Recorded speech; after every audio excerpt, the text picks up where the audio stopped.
Michael Chessum is a writer and an activist and a campaigner who has been active in the left for as long as I have been. I was involved in the student movement in the 2010s, and Michael was a figure that you couldn't really get away from, for better or worse, during that period, as president of the University of London, as a member of the NUS National Executive, as a founding member of the National Campaign Against Fees and Cuts. He then went on to be a key figure in various other left projects, including in Momentum and Another Europe is Possible. And he's the author of this new book, This Is Only the Beginning. And we're going to be talking about some of the themes in that book today, which chronicles that period from the 2010 student movement through to the fall of Jeremy Corbyn in 2019. But before we get into any of that, I'm pleased to welcome Michael to the show today. Michael, how are you doing? How's it going? Nice to know you. You couldn't get away from me. It's an apt and damning description of my time in the student movement, I think. It's great to be here. Great to have you on as well. So thank you so much for joining us. And I finished reading the book about 11:30 last night. I've been reading it over the last week or so. And I mean, it's a brilliant read. I would just say to anyone watching, it is a brilliant read and a fantastic chronicling of the last sort of decade and a bit of British politics. Now, the starting point of that book is largely centered around the 2010 student uprising, which for some people who are younger than me, for those who don't know, it was a period where the coalition government came into power. The Conservatives and the Liberal Democrats having pledged to abolish tuition fees, and then came into office and were planning on tripling them.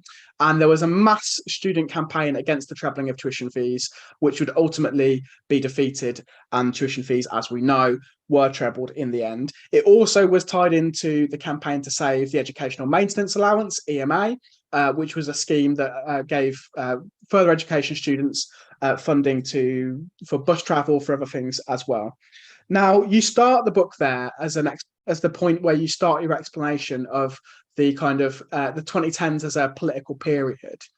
But I wanted to start by asking why that is really, why you think that the student uprising of 2010 is so central. Because I think if you look at the last 12 years of politics, you look at particularly the Corbyn years and the development of a kind of revitalised left, there are a number of starting points you could begin with. You could begin with the campaign against the Iraq War, or you could begin with the anti-globalization movement as the kind of starting point of that lineage. Why do you think the student movement of 2010 is so important to that story?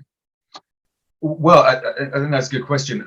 I suppose. Well, look, the 2010s are a period where the left comes out of the end of history. You know, we break from a period where I was born in 1989.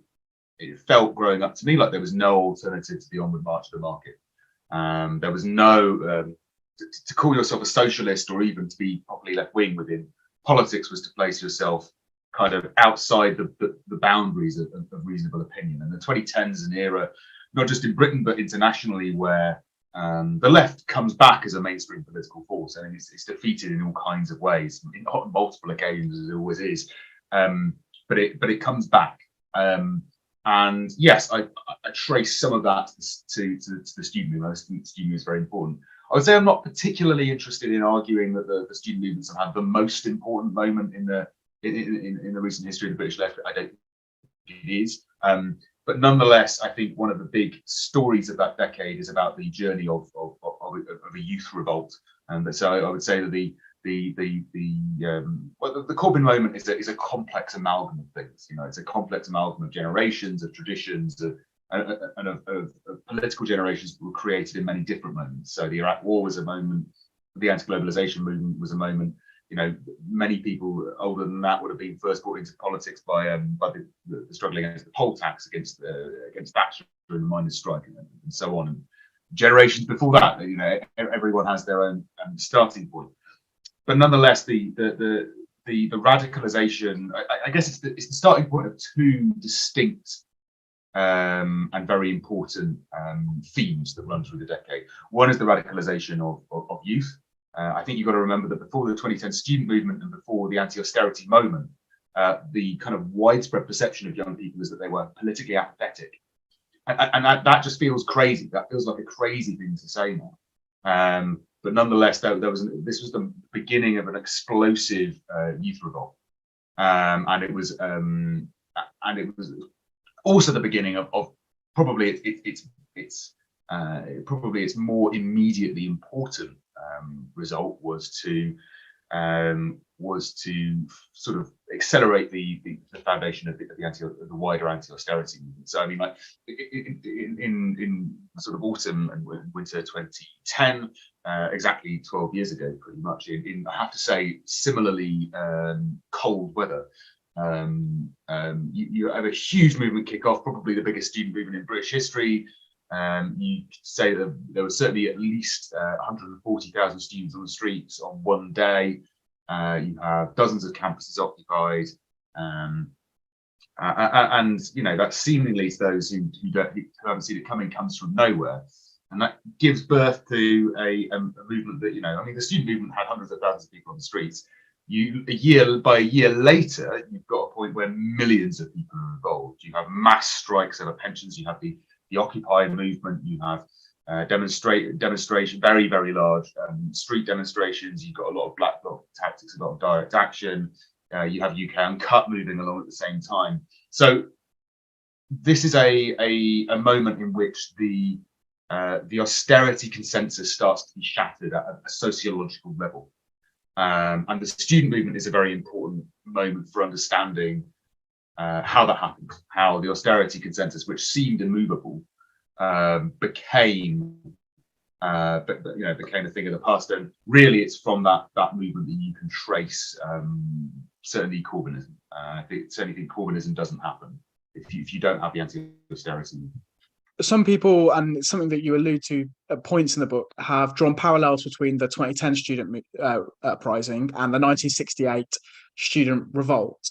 And there's a book by Matt Myers which goes into some of this of comparisons between the two periods. But I wondered, what's your assessment of the similarities and the parallels and some of the differences between the 68 student revolt and the 2010 student uprising, and the impact that both those moments had on politics on the left following them? Yeah, I think that's a really interesting question. I'm not a historian of 68, but obviously I've thought about it.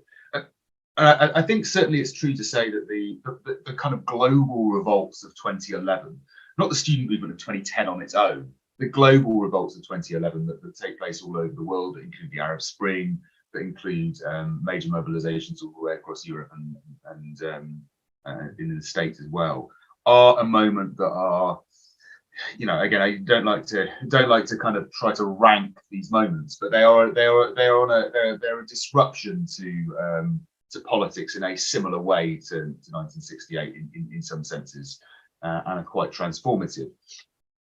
I certainly think that there are similarities in the sense that 1968 is 1968 and certainly in 2010. A lot of students involved in 2010 had a kind of self-conscious attempt to reinvent or redeploy the aesthetics of 1968, the kind of situationist, surrealist mode of politics.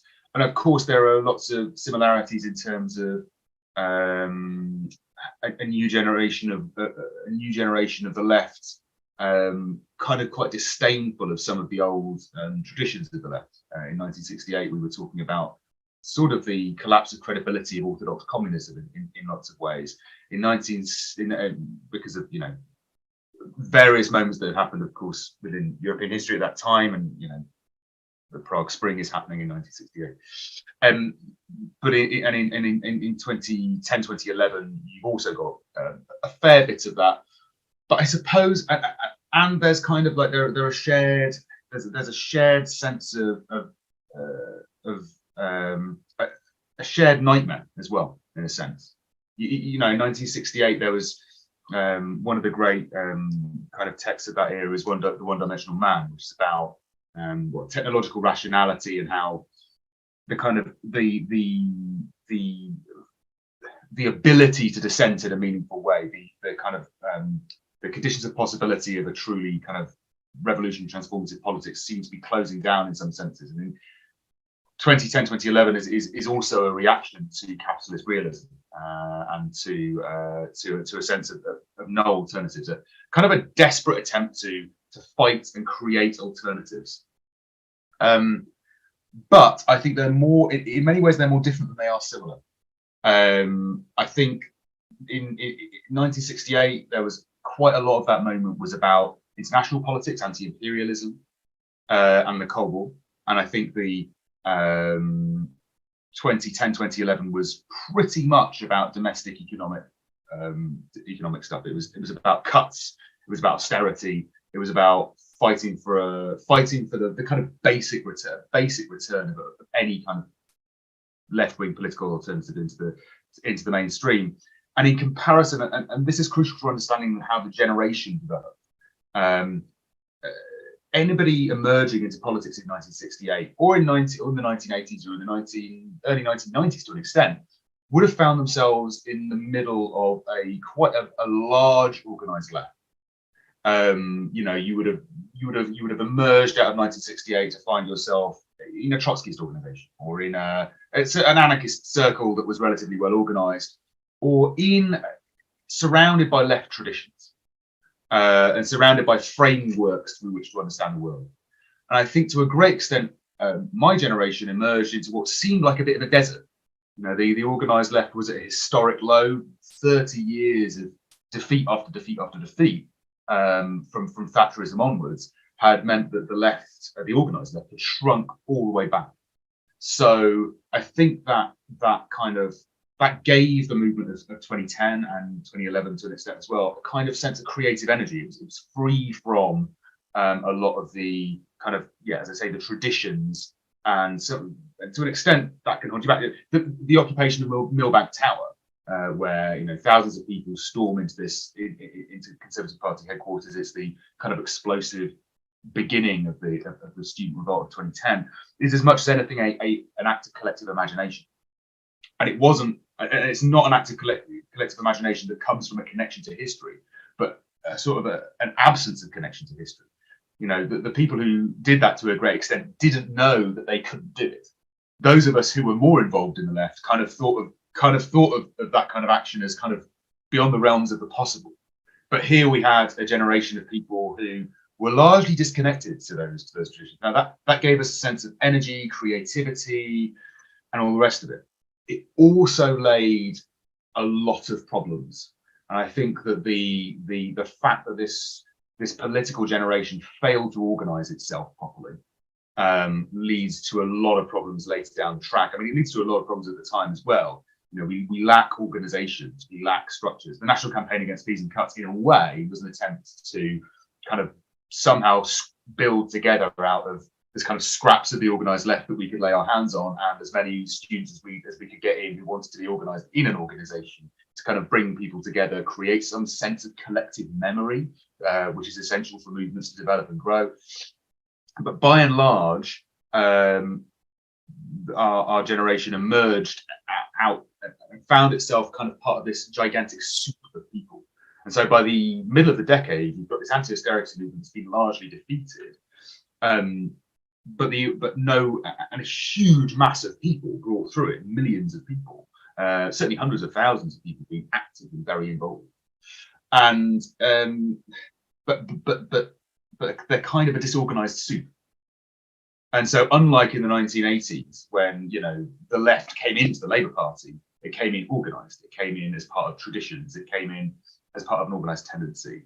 And even if you weren't part of an organised tendency in the 1980s, you would have been able to map yourself on to your perspective. I think a lot of people of my generation didn't have that. One of the things I would say is that they were never in and against the Labour Party. They were first against the Labour Party, and then they were just in the Labour Party. So yeah, I think 1968 is a really interesting point of comparison. And I remember on the day of the student march, but we were always very careful at the time to avoid direct comparisons. And I think we were right to do that, because there's a lot of differences and they're largely about the legacy of the defeat of the left since Thatcherism. It gives it a very different texture. I've got one sort of last question on the student movement aspect of the book and your thinking on this before we move on to the kind of Corbyn years. And there's some great questions that have come in the chat already on that, so I'll come to some of those as well. But there's a tendency, I feel, on the left to talk about 2010 and 68 as kind of these huge totemic moments in the student movement, and to largely forget about everything else that has gone on in the student movement throughout its history. And in fairness to you, in the book, you talk a lot about kind of the activity that was going on post 2010 with stuff like Occupy Sussex, with the Cops Off Campus movement, and so on. But I think there's a danger that we think about those particular moments as unique in their nature in terms of their impact on wider politics. And I wanted to put to you that I was involved in the student movement slightly after 2010. So I did my undergraduate degree from 2011. I was a sabbatical officer from 2014. And in the latter sort of chunk of my time in the student movement, there was a burgeoning wave of activism taking place across campuses. Admittedly, not in the same scale as 2010 in terms of its street mobilization and so on, but still there was a new wave of student activism, and for me, it took two kind of clear forms. There was, on the one hand, a student wing of the climate justice movement, which was specifically focusing on fossil fuel divestment campaigning. And on the other hand, it was around liberation politics, and particularly took its formulation through campus feminist societies and through a movement around the notion of intersectional feminism. And I think if you look at the politics in the sort of latter years of the 2010s, I think you can see a lot of the strands of that era of student activism bleeding through into the politics. So you look at, for example, the big, interesting ideas and movements that were coming up at the end of the 2010s. So you look at Labour for a Green New Deal, for example, or the formation of Extinction Rebellion and the school strikes. You look at some of the work that was being done around Black Lives Matter. Those have their roots in, for example, the fossil fuel divestment movement. They have their roots in campaigns like Roads Must Fall. And I wonder what your response would be to the suggestion that actually there's a risk that we fetishize 2010 as a moment, and actually that each generation of students, develop their own struggles, and the student struggles that take place kind of manifest themselves in politics 5 or 10 years later, and the forms of organising that take place and the issues that they're campaigning on manifest in politics, whatever the issue is, rather than just 2010 being this unique moment. So what would your response be to that? Yeah, I mean, I certainly think student politics to an extent are always important, and I think a lot of commentators like to dismiss student politics as a silly game, and like a lot of the time, let's be honest, it is like, vote for me, I'm dressed as a walrus. I can down a pint faster than you on a Wednesday night. You must vote for me. It's like sometimes student politics is a joke. Very often it is. But yeah, you're right in the sense that, and I think there's a real danger. I think especially commentators, shall we say, at a certain age, think of the student world as a very small world, and really that is a legacy of the fact that in some people's heads, higher education is very small, and it really isn't. Like millions of people are students in higher education, unlike in previous generations. I mean, from the certainly for our generations before it, sort of this century, really, student activism has been a way to reach a mass audience in a way that it wasn't, say, in the 60s or the 70s or even the 80s. This is a way to find and educate a substantial proportion of the population.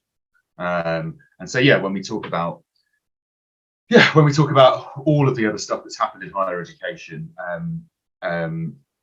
because of the expansion of higher education, it has a much greater impact than it otherwise does.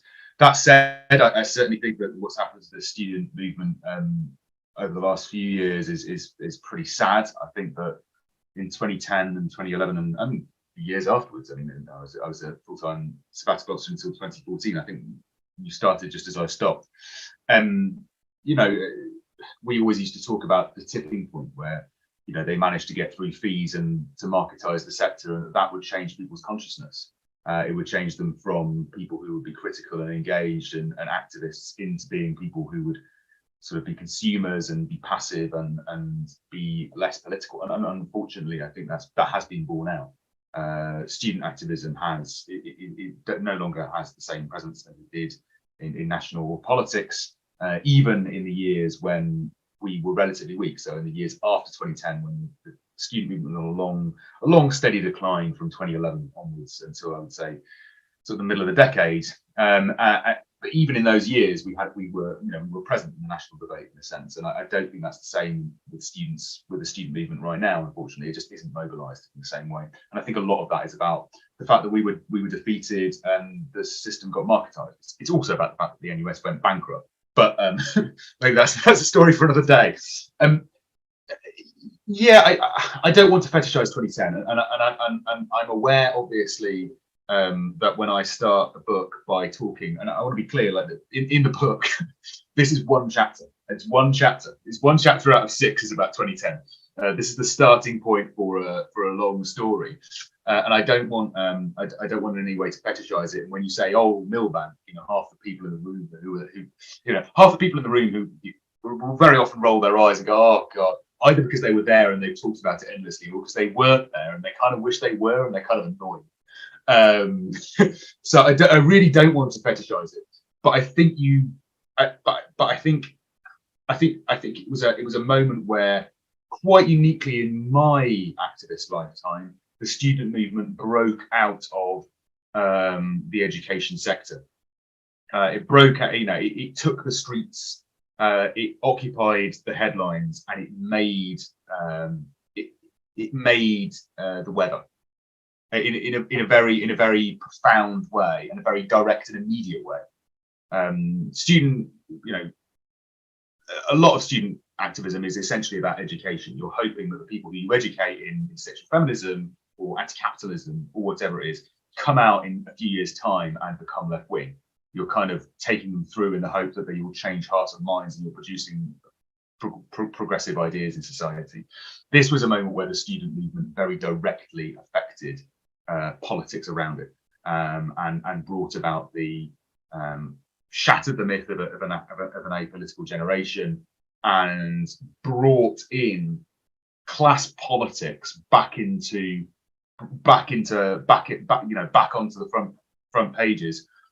And it was done by a generation who were largely thought to be incapable of thinking in those terms. We were the sons and daughters of Thatcher and Blair, and the idea that we were capable of thinking about radical political alternatives was sort of a bit alien, I think, to the political and to the political class and the commentariat. So, yeah, I don't want to fetishize it, but I think there was something qualitatively different about 2010 as a student movement in comparison to, say, other stuff that's going on now. But largely, that isn't about what it does as a student movement. That's about the wider social movement, the wider anti-austerity movement that happens in 2011 and later on. You pointed out there that 2010 and the student movement is just one of the 6 chapters of the book, so I am going to move us on to other areas of it now. Particularly, I wanted to move on to looking at the kind of the point at which Jeremy Corbyn becomes leader of the Labour Party, which is obviously the sort of second half of the book.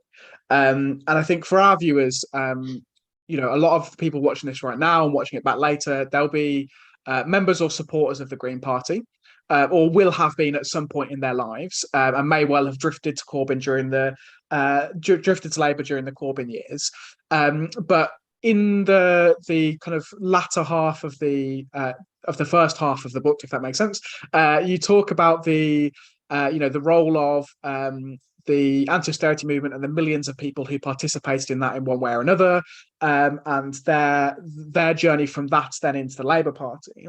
You also briefly talk a little bit about the Green Surge, which took place in sort of 2014, 2015, and how initially that absorbed a small portion of the energy that was behind the anti-austerity movement through people joining the Green Party, often in quite a passive way, but nonetheless joining the Green Party. And I wondered if we could delve into that a little bit, because I think it will be of interest to some of the people watching. Because there's a narrative which I think Greens have long held, and it's something that I've personally argued in the past, which is that the throughout the first half of the 2010s, you have this anti-austerity movement which gave life to an alternative form of politics. And in the years of sort of 2014 to 2015, you had a political party in the Green Party that was essentially acting as a left populist party, which was advocating on behalf of that movement in the political stage, and gave mainstream, although a small mainstream platform, to the policy ideas that would later then go on to be central to Corbynism. And I wondered if you had any thoughts on whether you think that the Green Party's role as a kind of left populist party in the run up to the 2015 general election helped create the political space in which Jeremy Corbyn's election victory could take place. Firstly, in terms of like shifting the Overton window, but also in introducing those ideas on a kind of mass scale through broadcast media, through the general election, and so on. I certainly think that I certainly think that the Greens played a role in bringing some political alternatives back into the mainstream. You've got to be careful about kind of policy platforms and Corbynism in a sense, in that I think really Corbyn and Corbynism had its own policy program. I think certainly on environmental issues, I think you could well argue that the Greens have had a substantial impact on not just Corbyn's policy offering, but the whole of mainstream politics. His policy offering on climate change, even if we think it's inadequate, I think there's been some progress there. I think the Greens have probably played an important role in that. I think Corbyn was a kind of a tribune of the ultimate outsider candidate for PM in a way. It was the tribune of lots of social movements outside of the party. And I think, I can't really put my finger on a policy that Corbyn took from the Greens, as it were. So it's certainly not that simple. I certainly think that having an electoral expression and having a political expression within the mainstream is vital to the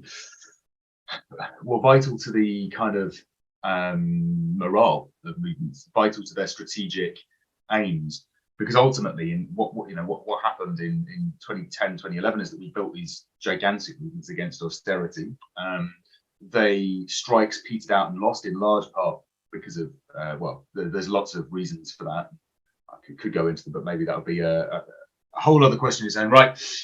But basically, ultimately, unless we were actually, what was our strategy for winning? I think you've got to think about what is your strategy for actually winning as a mass movement, even if you're a social movement. And the answer was always, we need a non-Tory government that's going to undo austerity. And from the moment that Ed Miliband said, basically, we're going to keep all the austerity, and even if we win the next election, we're still not going to give you what we want, and you still won't win. I think that had a very serious impact on the ability of these movements to reproduce themselves, because it was very clear that unless we could completely shift politics and in a way kind of like have another moment like 2011, which we continue to try to do, but unless we had another moment like that and could shift politics again, austerity was here to stay, and there wasn't much we could do about it. So to that extent, I think having a political expression was very, very important, or rather the lack of one was a major problem for these movements. I don't necessarily think that the Green Party was that, not because it didn't say the right things, of course it did, but because it had no prospects of success, which is a recurring problem. I wish the Green Party had some prospects of success. I really like, I'm a member of the Labour Party, obviously, with a heavy heart, as those who read the book will know. I certainly think that the Green Surge represented something. That it represented an urge of people. People were latching onto anything at the time, desperately trying to find themselves reflected somewhere. I mean, we had these enormous movements. It was very clear that there was a large proportion of the population that opposed austerity, that wanted an end to neoliberalism, that wanted something basically like Corbynism, and we desperately cast around to try to find something. I mean, it's not just there was a moment where Russell Brand becomes like an overnight celebrity because it was weird because he said like the word revolution like once on Newsnight, and everyone was like, "Oh my God, there's somebody is saying something that we agree with on TV." So I certainly think it's true to say that the Green Surge and the Green Party are part of the same process as Corbynism. I think in policy terms, it's quite difficult to argue that they influenced Corbynism that much. I mean, I think the social movements plus the Labour left probably had those policies anyway. I suppose I've always viewed as somebody who's very, very sympathetic to the Green Party and who views an alliance of the kind of Labour left and the Greens as a good idea. I think in many ways the Greens' sort of biggest political moment in that sense is still to come. I'm not sure I agree necessarily. I think it was good. I'm not sure it necessarily played a huge role, certainly in Corbynism. There's loads of things that we can unpack there, but in the interest of time, because we've already been going for half an hour, I want to move on to the second half of the book and the kind of Corbyn era, because I think it's safe to say that's probably the more contentious half of the book for many on the left. I wanted to delve into some of the more contentious areas, but before we do that, I just wanted to talk a little bit about the relationship between the Labour Party and wider social movements, which is something that you comment on early on in the second half. And before we kind of go into your analysis of what the party got wrong in terms of that relationship, in terms of how momentum in particular related to social movements, I wanted to kind of pose a strategic question to you. And it's that there's an argument that what we're doing here is relitigating the past, and it's not particularly helpful to go over old wounds or whatever. But I think it's useful to revisit for the purposes of looking forward in terms of future strategy. So in the book, you kind of argue that after 2011, start of 2012, the anti-austerity movement was essentially dead, and there were various attempts to revitalize it that were kind of doomed to failure. And you've got some kind of choice quotes from various figures in that time that kind of make that case as well. Now, the counter argument to that is that immediately after the 2015 general election, the People's Assembly organised a national demonstration, admittedly an A to B march of the ilk that we'd seen many of during that period. But that was the biggest kind of mobilisations in terms of numbers of people on the streets in 2015 since the kind of 2010-11 period. And there's part of me which thinks, was it the case that the anti-austerity movement was dead, or was that a moment immediately following the general election, the despair that people had at another 5 years of Tory government that could have been tapped into and revitalised that social movement? But instead, the left, if we think of the left broadly, primarily went into organising within the Labour Party and fighting for a Jeremy Corbyn-led government after Corbyn won in September that year. What do you think to that? I think that there's a lot of thoughts I have about that. I suppose, in a sense, what I mean by the anti-austerity movement, I wouldn't say dead, but it was defeated. I think the anti-austerity movement was defeated sort of early in 2012, certainly by the end of 2012, it has been defeated, because what's happened is that the kind of backbone of that movement, the strikes over pensions, have been sold short, largely by trade union leaderships. Some unions continue to fight, but it's a kind of a losing battle. And from that moment, all of the local anti-cuts groups, the demonstrations, Occupy evaporates as well. The student movement goes into decline. So there's a generalized decline towards 2015. We keep it going. It's fair to say that there was certainly a much higher level of social mobilization in those years between 2012 and 2015 than there was from then on. From 2016, 2017, 2018, very, very low very slim pickings in terms of social movement and industrial kind of unrest in the latter half of the decade. Not to say that nothing happened. Of course, there was Black Lives Matter, there was Extinction Rebellion,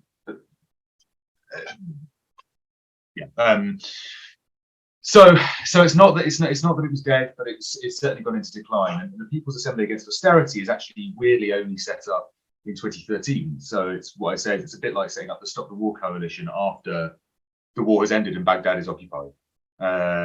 Finally, we have this kind of united. I mean, it's, I would say, quite an inadequate coalition. The People's Assembly at that time certainly had a lot of criticisms of it. Didn't have much internal democracy. And so on, but at least it was an organizational center, and it's capable of calling these big demonstrations. And you're right to say that the demonstration in 2015 was a large one, probably in response to what was an incredibly grueling electoral defeat. But I suppose what I mean is, was that a moment that could have there was part of a sort of social coalition that could have stopped austerity? And the answer is it could. You're right. It could have developed into that again, but it didn't. And it didn't because, as you say, there's this electoral turn. And I think really what's going on here is, and this is one of the core kind of arguments that I make, is that what we have in the early half of the decade is the emergence of a kind of a new left. It's come out of the social movement. It's generally speaking quite suspicious of leaders and suspicious of political parties. It's largely bottom up. It's built in local areas. It's built on campuses. It's built in workplaces.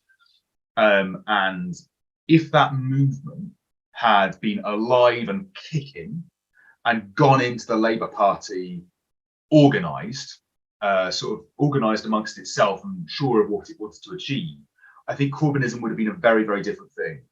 Corbynism is what it is, and a lot of its weaknesses come from this. Corbynism derives its character from the fact that the movement had largely ebbed away.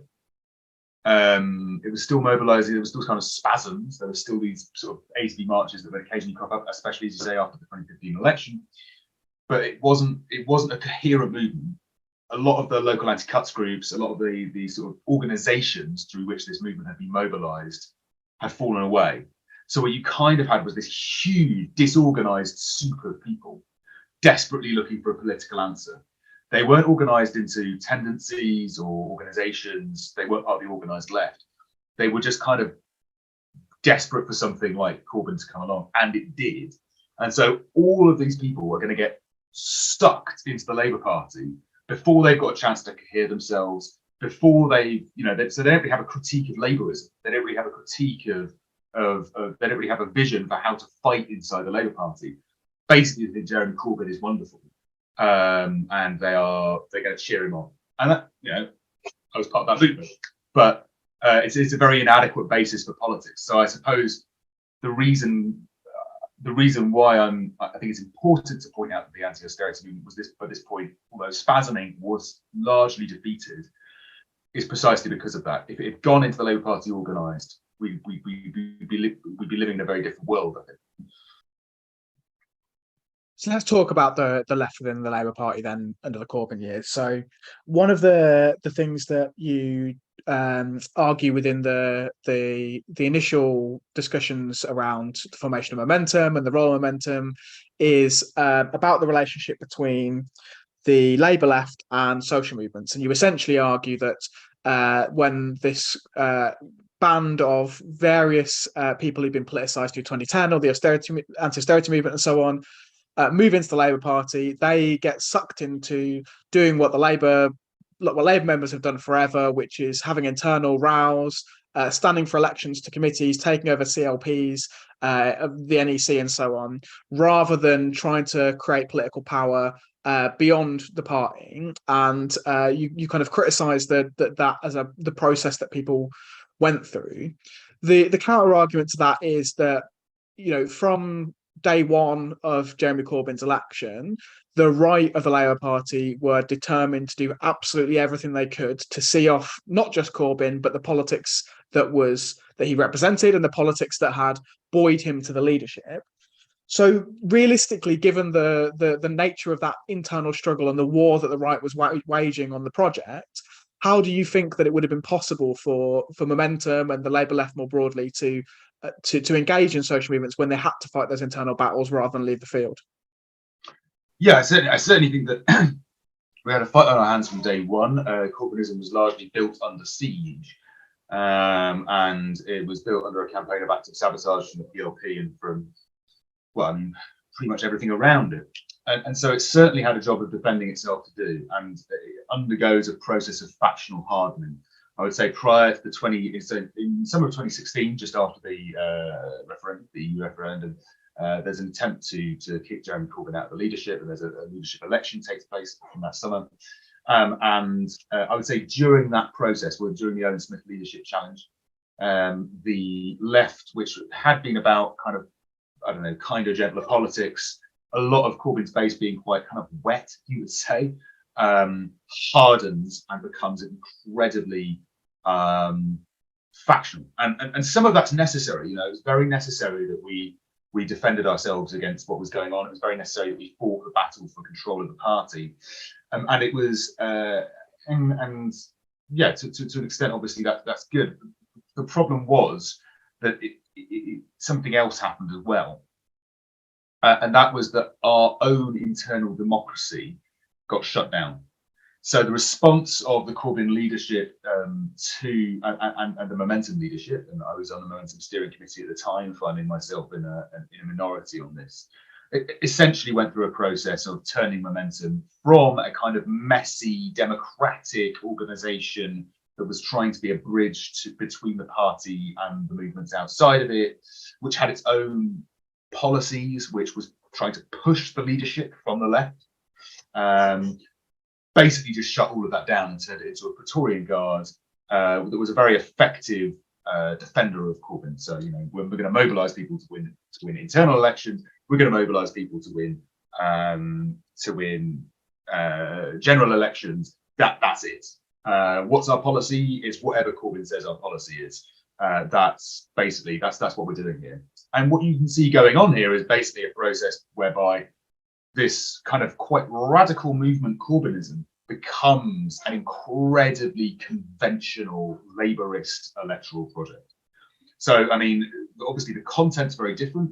Content is transformational. You know, it's certainly why I'm there. It's why everyone kind of supports this thing. It's the return of radical left politics, or just basic social democratic politics a lot of the time, into the political mainstream. But in terms of what Corbynism does, the form of its politics, well, it tells people to knock on doors. It tells people to cheer on the leadership. It tells people to support basically that they're going to get their orders from the top. And it has no real internal democracy. All of our policy decisions in this period are taken by professionals behind closed doors. They're not really meaningfully taken by conference. And there's no democratization. So we don't democratize the selection of candidates. We don't democratize the party structures in any meaningful way. So what you've got here is actually really Corbynism is, in terms of what it does, identical to the Labour Party before Corbyn.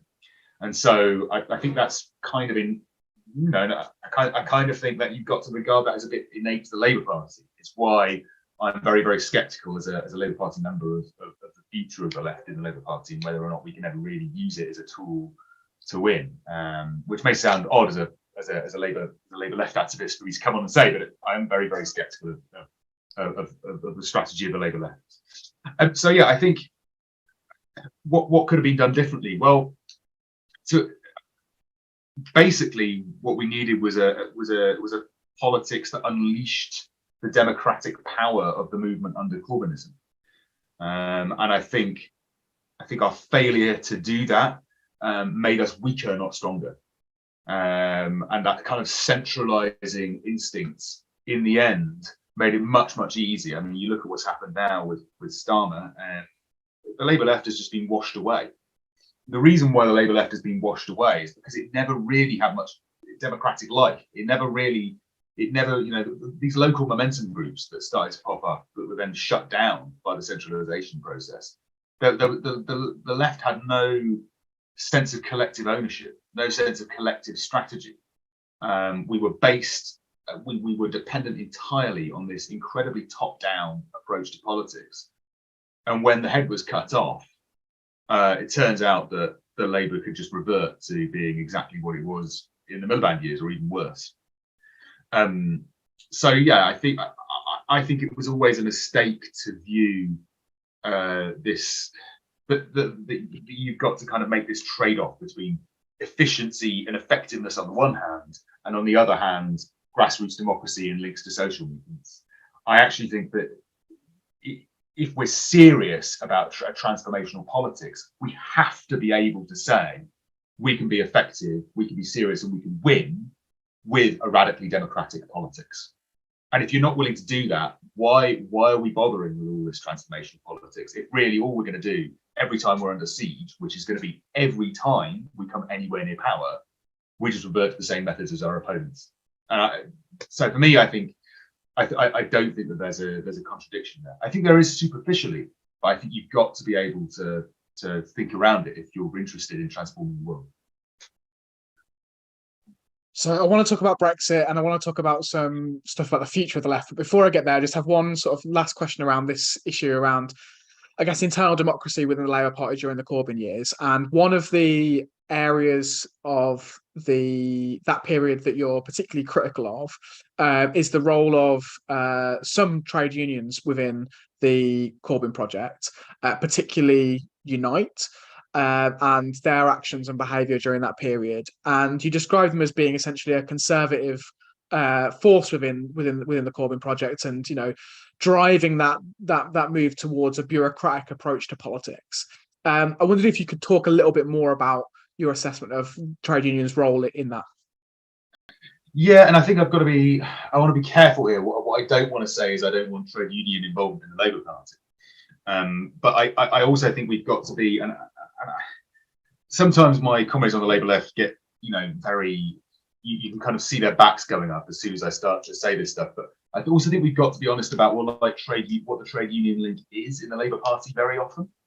It's good that we have a political vehicle with trade unions affiliated to it. But if we seriously think that what is going on with the kind of horse trading and bureaucratic manipulation that you see in the policy process, in the candidate selection process, and so on in the Labour Party is somehow the voice of the organised working class, I think that is delusional.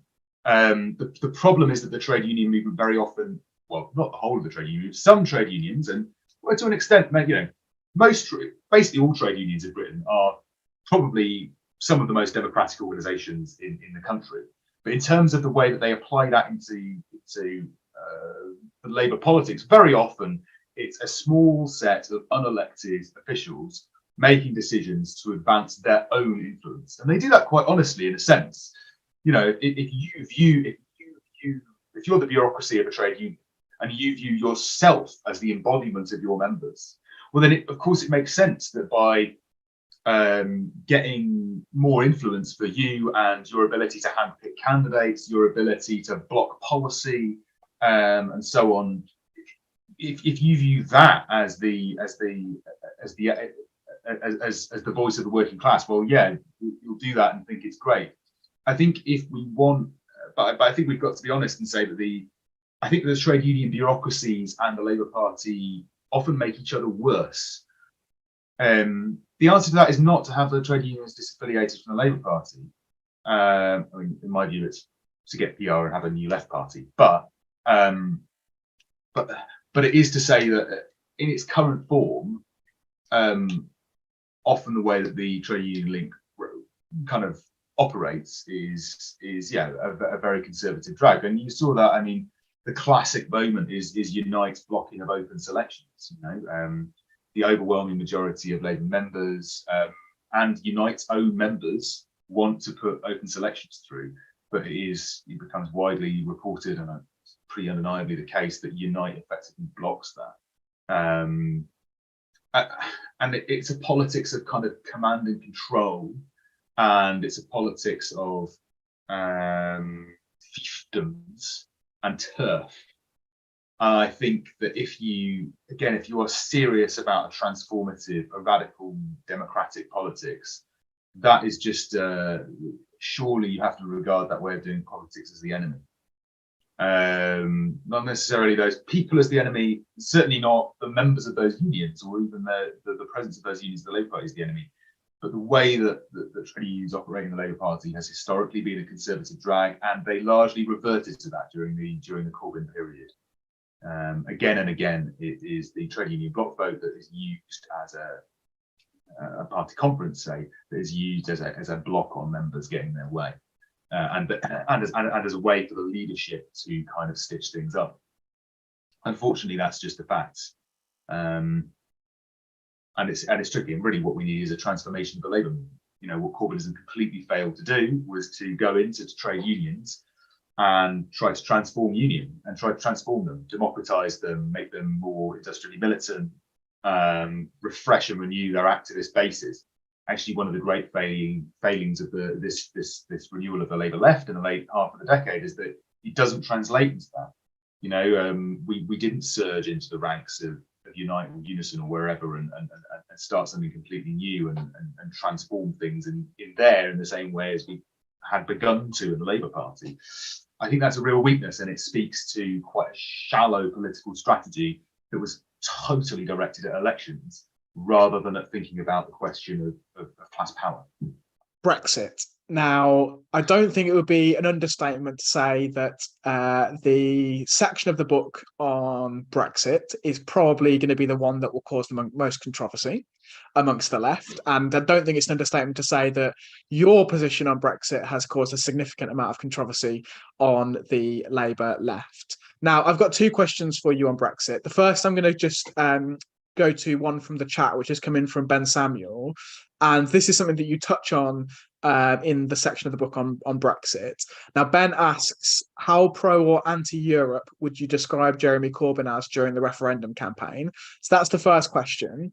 The second question is, I guess, after the referendum campaign, there is a narrative which I think is probably becoming the dominant narrative on the Labour left these days, which essentially says that one of the reasons for the Corbyn's project's failure was its inability to articulate a position on Brexit, which is something that you agree with. I think you make that case in the book, but that rather than the case which you make, that actually the problem with its position on Brexit was exacerbated essentially by yourself and people like you associated with another Europe is possible, pushing for a more kind of pro-Europe and eventually second referendum position within the Labour Party. So why are they wrong? Yeah, so I think... Sorry, what was the first half of that question again? Sorry. Yeah, so the first question was specifically about the 2016 referendum campaign and Corbyn's role in that. Corbyn, yeah. Well, Corbyn campaigned for Remain. He showed up. He spoke at a lot of rallies. I think it's fair to say that if Corbyn had wanted to back Leave, he would have done so. And I don't think that if you're looking for a culprit in terms of, you know, why did Lexit win out in Corbyn's inner circle, I don't think Corbyn's the right person to look at. I think Corbyn had many failings, and in particular had a failing on the Brexit issue. But I don't think him being some kind of secret Lexiteer is a very convincing argument. I think the great failure of the Labour leadership in that period, and indeed the Labour left, was to just take the moment seriously. I mean, if you look, you know, the emergence of a radical left alternative to the collapse of the political centre was what we were, and that happened all over the Western world and to an extent all over the world. And what I suppose very early on in the emergence of that alternative, what we didn't see coming, what a lot of people didn't see coming, was the other half of the story, which was that while the collapse, public support for neoliberalism collapsed, obviously the neoliberals would have to find an electoral coalition to keep a majority behind economic orthodoxy. and they reached out very deliberately to the nationalist right and to sort of politics of razor wire and borders, and increasingly a broader culture war. And in America, the answer to that was Trump. All across Europe, you have the far right on the march, and to a great extent in Britain, where kind of political antagonism gets kind of forced into kind of slightly larger blobs because of our electoral system. Brexit is the project behind which that nationalist, the kind of new far right in Britain rallies. And I don't think that's to say that all people who voted for Brexit are far right or racists, but it is to say that I think broadly speaking, that's what Brexit represents. Is that politics of rising borders in order to keep an electoral majority behind neoliberal economics, which otherwise is falling away. It's a narrative. It's about the fact that our living standards have plummeted, and who do we blame for that? And blaming foreigners and immigrants in one way or another is the obvious route that the ruling class can go down, and it does quite successfully. And I think there's a real kind of analytical danger on the left, where people kind of regard it as some kind of like tragedy, like a Greek tragedy, that, you know, Corbyn emerged at exactly the same time as this other, at the same time as the Brexit moment emerged. And if only they could have emerged at separate moments, then Corbynism could have won.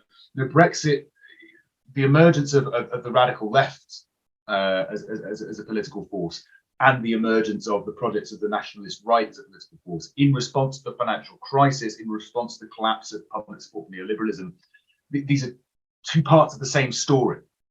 And that's not to try to echo what kind of tedious centrists would say, oh, you know, there were extremes on both sides. That's not what I'm saying. But they're responses to the same moment by different kind of classes, by the left and the right. And so I think that the left, what Another Europe is Possible, Another Europe is Possible's narrative was always, this is an essential moment. If we lose this referendum, if we allow this to happen, this will completely screw us. And it's just that the sense that the Greens got it, some people in Momentum got it. By and large, Corbynism and the people who I was working with on Labour left just did not understand the gravity of what was going on. Did not get that Brexit was this slow, that even, you know, that it would divide our voter base, that it would inject narratives into the political debate that would kill us, and that, you know, really was our kryptonite in all kinds of ways. And they just did not mobilise properly.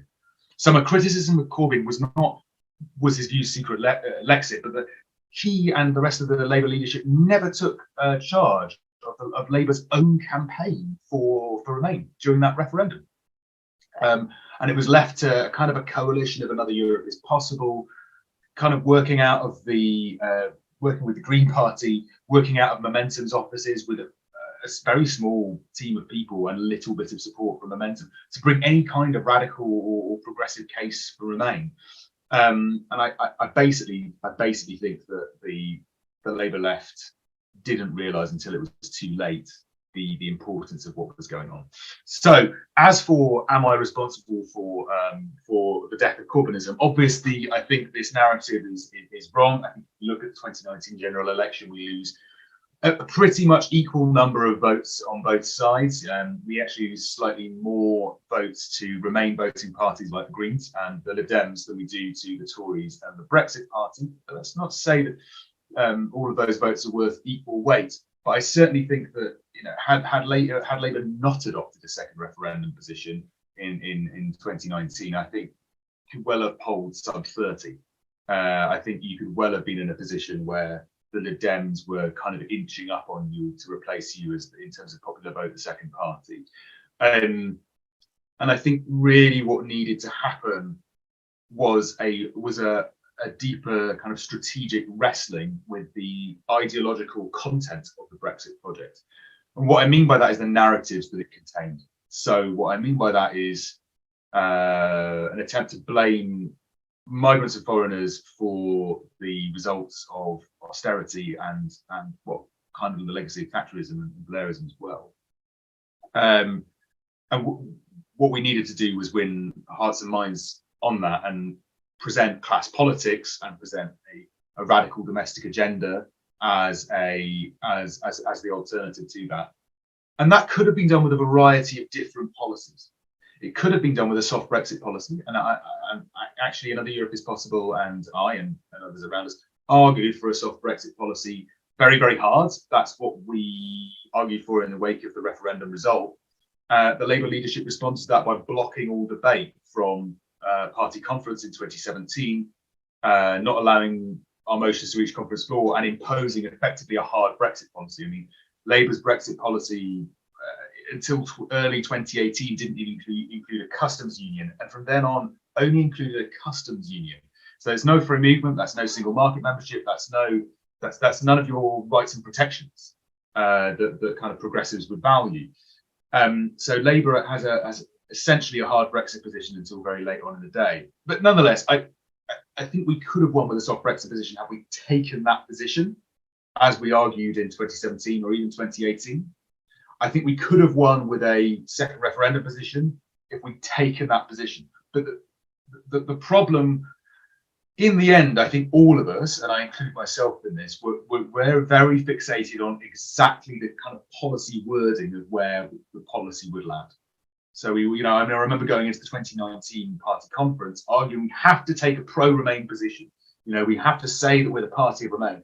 I kind of look back on this and I think, well, I don't think anything that we did in 2019 made any difference. It was just far too late. If I had my time again, I wouldn't be arguing over I would be arguing for the second referendum, but I wouldn't be arguing over that. What I would be trying to do is make Labour fight on the ideological, the intellectual content of the Brexit process, of the Brexit project. We needed to defeat that content.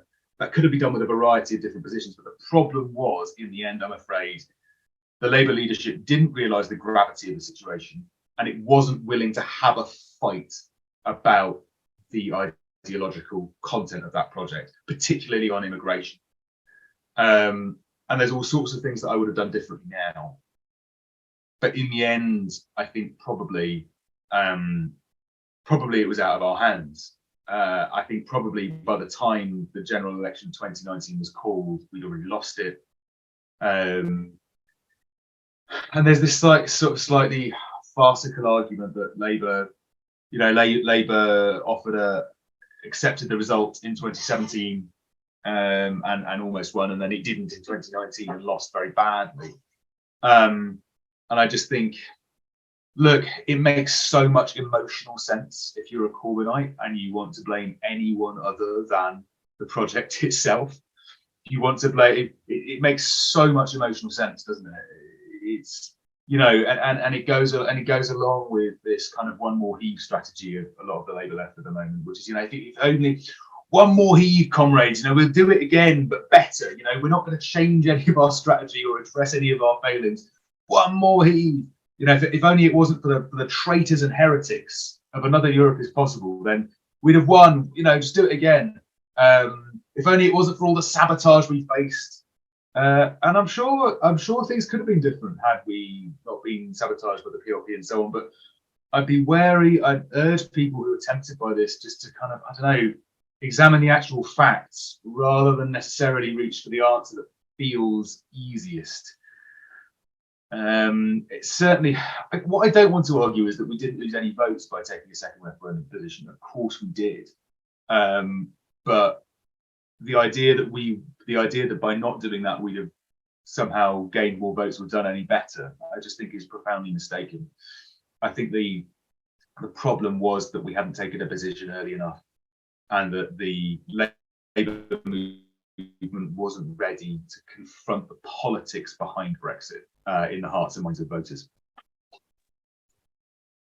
So we've been talking for over an hour now, and I've got another guest coming in very, very soon. But I just wanted to ask you one final question very, very quickly, if that's okay, which is just, obviously you wrote the book prior to the wave of industrial action from the trade union movement we've been seeing over the last few months, and I wondered if you had any initial thoughts, very, very quick initial thoughts, if that's okay, on what the impact of this new strike wave and the renewed militancy of trade unions, the renewed public support for the strike action will be on the left over the next few years.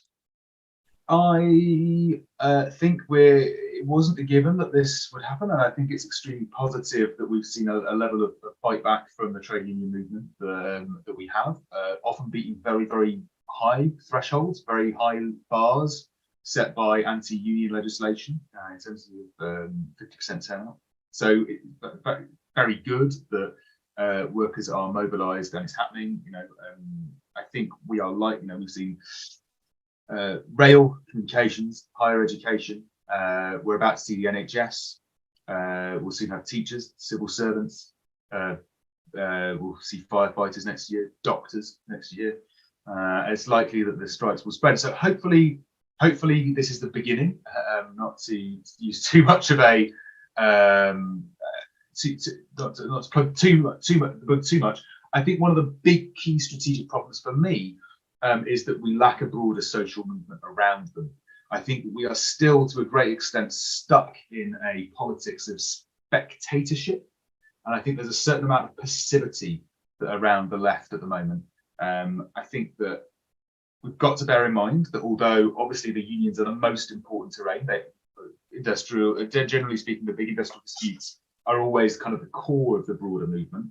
And in many ways the most important ones. That was certainly true of the pensions dispute in 2011. I think we're about to see a moment that could be as big as that. But the problem is that only a small minority of the population are in a trade union, and an even smaller minority are in a trade union that will be taking national strike action. So the question that I would be asking is, where is that broader movement coming from? Where are our big street mobilizations? In 2011, let's say, you had, of course, a big strike wave, but you also had Occupy, you had street mobilizations, you had a big student movement, you had local anti-cuts groups all over the country that were kind of this democratic networks of local anti-cuts groups, often very fractious and disunited on a national level, but nonetheless, you had a great deal of local community organisation as well. My worry about the shape of the movement as it is at the moment is that what we have is trade unions taking action. We have icons like Mick Lynch and Dave Ward and so on. And then we have rallies. So we've got enough is enough. But really, actually, there's very little internal democracy inside enough is enough. Essentially, it consists of rallies and not much else, kind of like flashy digital content. And I suppose what I worry about is that for most people at the moment, the movement consists of cheering on someone at a rally, cheering on someone on TV, or going to somebody else's picket line. And in order for this to become a movement that's capable of changing the political weather and of really shifting things in the same way as the anti-austerity movement did, people need agency. We're going to need a movement that is internally democratic and that is capable, in which people are capable of taking power and agency into their own hands. At the moment, we don't have that, but we've got institutions fighting and brands like Enough is Enough pumping out material. We need a broader democratic movement that's capable of using protest as a disruptive tool and building groups. So I'm hopeful. I am actually quite hopeful about this. I specifically think that the re-emergence of the industrial militancy is very encouraging. But I'd be very worried about a movement that relied too much on, shall we say, the methodology of Corbynism. The idea that you go to a rally, you cheer on your leaders and you wait for instructions. You cannot apply. It was bad enough trying to apply that logic to an electoral project. If you try to apply that logic to social and industrial struggle, it won't work. So yeah, I'm hopeful, but as always, there are strategic problems, not insurmountable ones. Michael, thank you so much for joining us today. It's been an absolute pleasure to talk to you. Great, thanks very much for having me.